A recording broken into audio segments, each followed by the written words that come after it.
Muito bom dia, Sr. Presidente da Câmara Municipal de Oeiras, Senhora Diretora do Centro Novas Oportunidades da Escola Secundária Miraflores, Sr. Coordenador da equipa de apoio às escolas da Direção Regional de Educação de Lisboa e Val do Tejo, Senhores Diretores e Coordenadores de Centros Novas Oportunidades aqui presentes, Senhores elementos das equipas técnicas dos Centros Novas Oportunidades, Senhoras e Senhores. Caros amigos, eu acho que nós já nos podemos cumprimentar assim. Depois de 3 anos a trabalhar intensamente nesta iniciativa, penso que a ocasião merece um cumprimento de amizade. Amizade, em primeiro lugar, também agradecendo o convite que me foi dirigido para poder estar nesta mesa e partilhar convosco, provavelmente aqui num papel de 2 em 1, porque vou tentar fazer uma mensagem de abertura, mas ao mesmo tempo falar-vos sobre aquilo que me pediram para falar, que é sobre o futuro da iniciativa Novas Oportunidades. É uma missão muito arriscada, falar sobre o futuro nos tempos que correm. Eu gosto muito de pensar no futuro, penso que nenhum de nós pode ficar parado no tempo presente a pensar naquilo que são os constrangimentos atuais, mas pensar o futuro, e ainda por cima numa área como a educação e a formação, é sempre um gosto, mas é um risco muito grande que se corre. Espero que daqui a algum tempo que não tenha corrido tão grande risco e que aquilo que eu hoje apresentarei como futuro da iniciativa Novas Oportunidades se concretize e se concretize com todas as dimensões que aqui vou falar.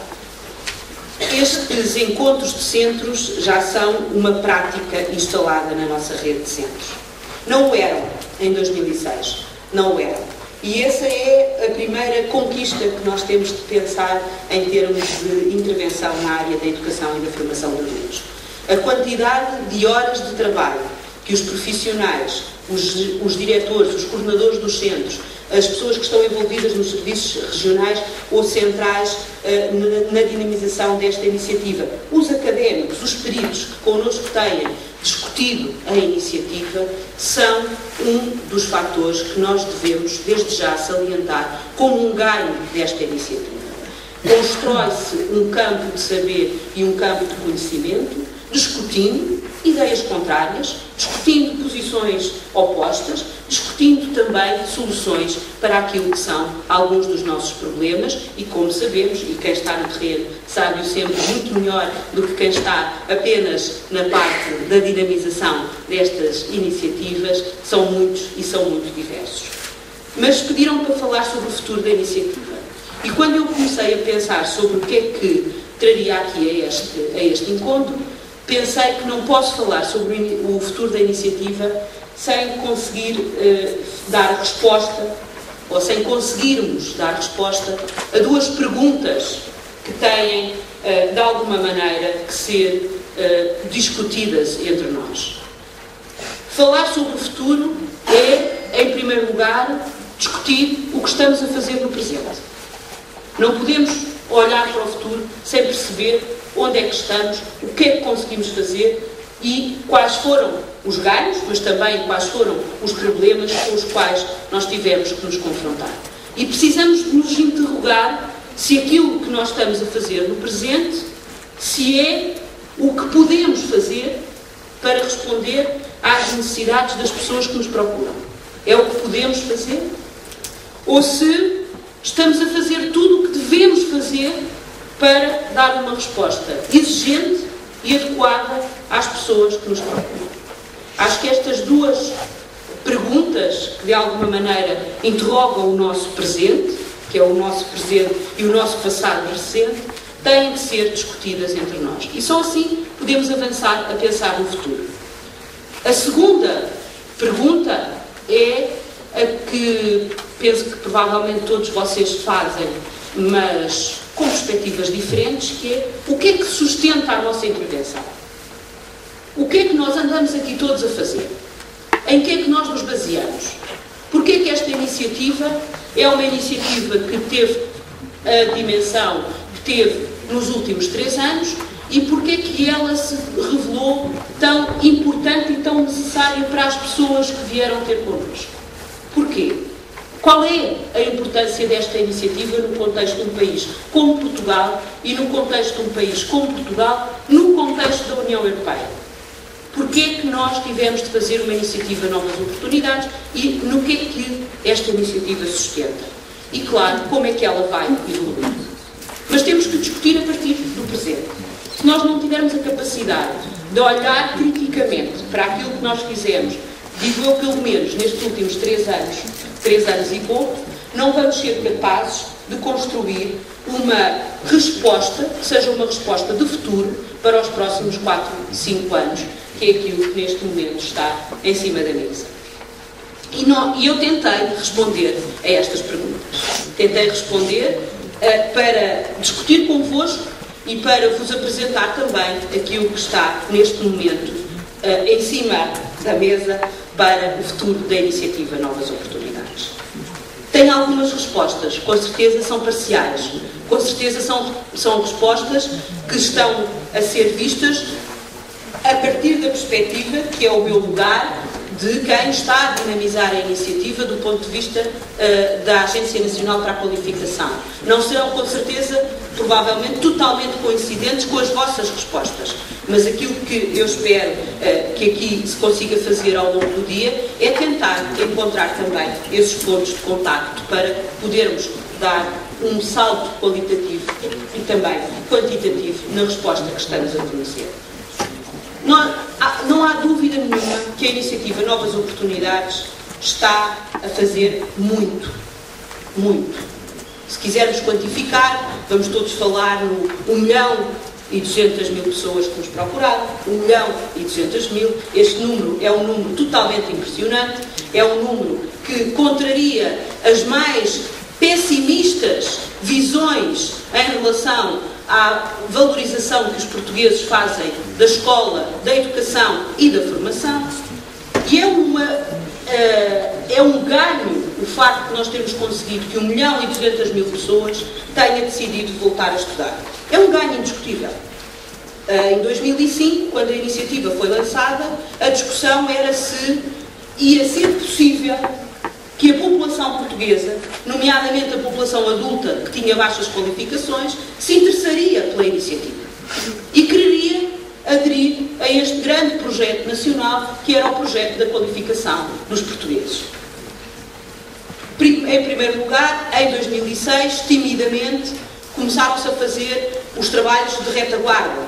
Amplificou-se muito a rede de centros de novas oportunidades, apresentou-se o referencial de competências-chave para o nível secundário, formaram-se as equipas técnico-pedagógicas, entretanto envolvidas no sistema, desenvolveram-se depois os cursos EFAS e as formações modulares e por aí fora. E construiu-se este trabalho de retaguarda sobre o qual viria a assentar aquilo que em 2007 começou de uma forma totalmente espantosa e que eu, na minha opinião pessoal, considero que foi um privilégio poder ter assistido em Portugal, de um mês para o outro, a ver 300.000 pessoas a irem ter com as escolas, com os centros de formação, com as associações privadas, com as empresas e dizer: eu quero acabar o meu 12º ano. Assim, num mês. Foi num mês. Nós temos os dados, podemos mostrar. 300.000. Passámos de qualquer coisa que rondava os 100.000 para os 400.000. E foi uma coisa que deixou toda a gente, eu lembro-me bem, não é? Principalmente as pessoas que estavam nos centros de novas oportunidades a pensar: e agora, o que é que nós fazemos com esta gente toda? Porque esta gente toda quer qualificar-se. O que é que nós vamos fazer com eles? Nós estamos a começar, muitas das pessoas estavam a dar os primeiros passos até no próprio campo da educação e formação de adultos, estavam a dar certamente os primeiros passos no reconhecimento de competências, campo difícil, estranho, com metodologias muito próprias e muito contrárias àquilo que foi a prática de muitos professores durante muitos anos, e era preciso, ao mesmo tempo que nós tínhamos que construir o campo, construir a nossa capacidade de resposta, dar efetivamente uma resposta a cada uma das pessoas que entrava pelo centro e que dizia: eu quero terminar o 4º, o 6º, o 9º ou o 12º ano de escolaridade. Foi um desafio incrível. E de todos os pontos de vista, porque todos os meses chegavam mais 100.000. Todos os meses chegavam mais 60 mil, mais 70 mil, e chegámos assim a 1.200.000. Ditos e quase que em jeito de desabafo, quem está deste lado, pensávamos assim, bom, isto algum dia vai ter de começar a abrandar, pelo menos, não é? Porque era insustentável. A nossa equipa de avaliação externa dizia, não, isto são os primeiros, mas daqui a 3, 4 meses isto começa a abrandar. E não. Passados 3 anos, nós continuamos a ter, os últimos dados mostram, em setembro de 2010, continuamos a ter 20 mil novas inscrições nos Centros de Novas Oportunidades. 20 mil novas inscrições. Isto é um dado notável. Como é que nós conseguimos ter esta dinâmica, este movimento das pessoas face à qualificação? Pessoas adultas, que trabalham, que estão envolvidos em muitos projetos, que são pais, mães, que têm uma série de atividades pessoais, familiares e profissionais e que ao mesmo tempo decidiram voltar a estudar. Bom, para muitas as explicações têm a ver também com o facto de os tempos não estarem fáceis e, portanto, as pessoas procuram aqui uma espécie de tábua não diria de salvação, mas uma tábua a que se possam agarrar para que não vão ao fundo neste turbilhão que tem sido esta crise mundial. Mas para outros, não. Para outros, são pessoas reformadas.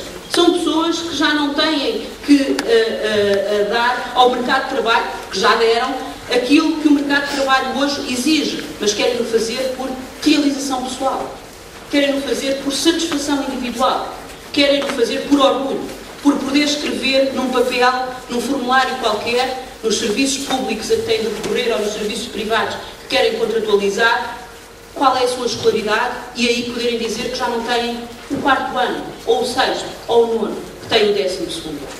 Bom, estive a falar do muito que fizemos em termos quantitativos. Mas fizemos tudo o que podíamos para dar a resposta adequada e ajustada a esta população? Fizemos tudo do ponto de vista qualitativo que estava ao nosso alcance? Eu acho que nós temos feito realmente bastantes transformações no sistema educativo e formativo. O primeiro deles é ter tentado construir este sistema de educação e formação de adultos que para cada pessoa tem um caminho.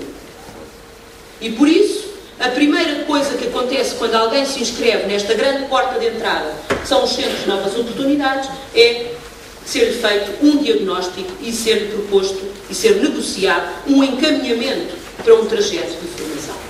Acho que não fizemos tudo quanto podíamos ter feito nesta área. Acho que podíamos ter feito muito mais e temos que o fazer.